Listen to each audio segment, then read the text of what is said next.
प्रिय पाठकों, आप सभी का स्वागत है।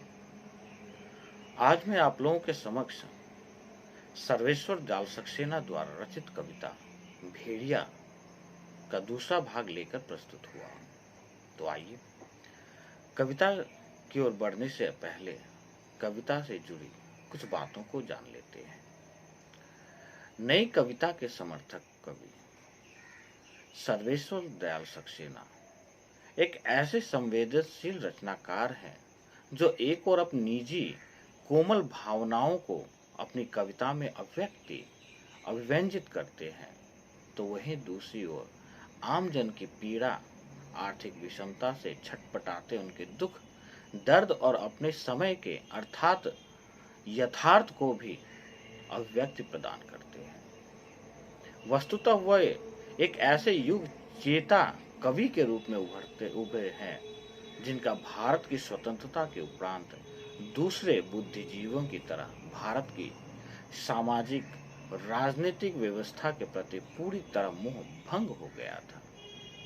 वे देश की व्यवस्था में क्रांतिकारी परिवर्तन चाहते थे और इसके लिए वे अपने काव्य में जनता का आह्वान भी करते रहे हैं। इस कविता में शताधारियों के भेड़िएपन के प्रति तीखा आक्रोश और व्यंग व्यक्त किए हैं। कवि यह कहते हैं कि समाज में नए नए जन्म लेने वाले भेड़ियों को पहचानना जितना जरूरी है, उन्हें जलाने के लिए मशाल लेकर निकलना भी उतना ही जरूरी है। इस कविता में कवि की क्रांति धर्म चेतना को हम प्रस्तुत पंक्तियों में देख सकते हैं। भेड़िया कविता 3 हिस्सों में लिखी गई है।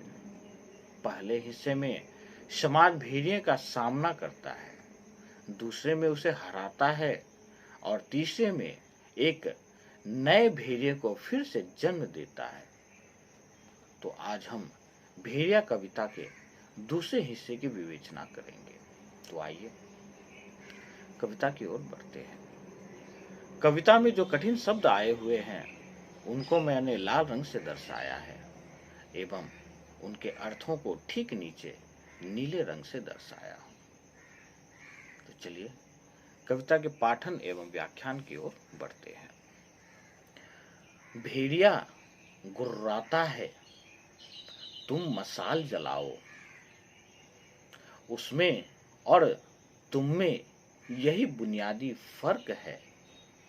भेड़िया मशाल नहीं जला सकता। अब तुम मशाल उठा भेड़िए के करीब जाओ, भेड़िया भागेगा। करोड़ों हाथों में मशाल लेकर एक एक झाड़ी की ओर बढ़ो, सब भेड़िए भागेंगे। फिर उन्हें जंगल से बाहर निकाल बर्फ में छोड़ दो। भेड़िए भूखे भेड़िए आपस में गुर्राएंगे, एक दूसरे को चित खाएंगे। भेड़िए मर चुके होंगे और तुम। तो आइए पंक्तियों के प्रसंग की ओर बढ़ते हैं।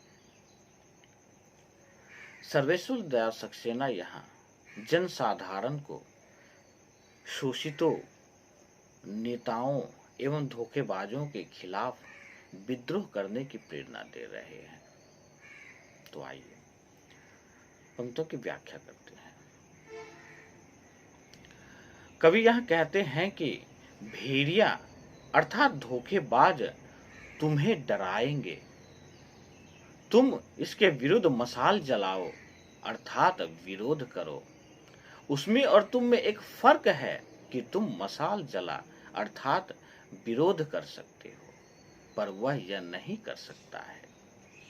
तुम मशाल लेकर उन भेड़ियों के तरफ बढ़ो, वह तुम्हें देखकर भागेगा। कवि आगे कहते हैं कि तुम फिर उन भेड़ियों को जंगल से निकालकर बर्फ में छोड़ दो अर्थात उनको समाज में बेनकाब कर दो।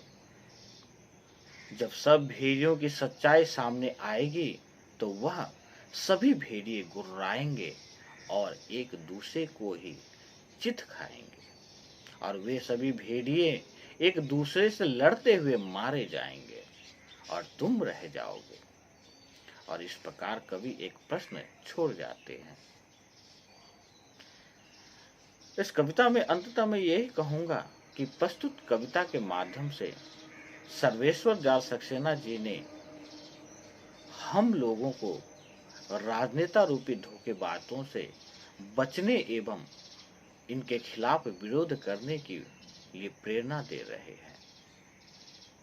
कवि ने भेड़िए रूपी धोखेबाजों की पोल खोलते हुए लोगों को इनसे सचेत रहने की सलाह देते हैं और साथ ही इनके होने के महत्व को भी बताते हैं कि किस प्रकार इनके होने से समाज में हमेशा आम लोग इसका विरोध करते हुए सचेत रहते हैं। इस प्रकार मैं आशा करता हूं कि यह मेरा व्याख्यान आप लोगों के लिए सार्थक सिद्ध हो एवं आप लोगों से प्रार्थना है कि मेरे इस चैनल को आप लोग कृपया लाइक एवं सब्सक्राइब करें ताकि आने वाले दिनों में भी आप लोगों की यूं ही सेवा करता रहूं। आज के लिए इतना ही।